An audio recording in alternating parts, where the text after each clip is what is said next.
আজকে আমাদের সমাজে যত অন্যায়, যত অত্যাচার, যত রাহাজানি, যত বিচারহীনতা, যত পাশবিকতা, যত অশ্লীলতা, যত অমানবিকতা, এই সব কিছুরই সমাধান একটা মাধ্যমে শুধু সম্ভব, যদি আমরা কোরআনকে নিজেদের মধ্যে ধারণ করতে পারি এবং কোরআনকে সমাজে প্রতিষ্ঠা করতে পারি।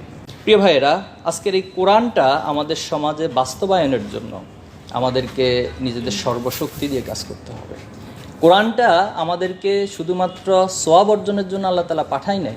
প্রত্যেকটা শব্দ, প্রত্যেকটা অক্ষরের কত নেকি শুধুমাত্র এই জন্য আল্লাহ তাআলা কোরআনকে পাঠায় নাই, বরং কোরআনটাকে পাঠাইছে এই সমাজে প্রতিষ্ঠা করার জন্য। যেটা আল্লাহ তাআলা বলেছেন, হুয়াল্লাযী আরসালা রাসূলাহু বিল হুদা ওয়া দীনিল হক।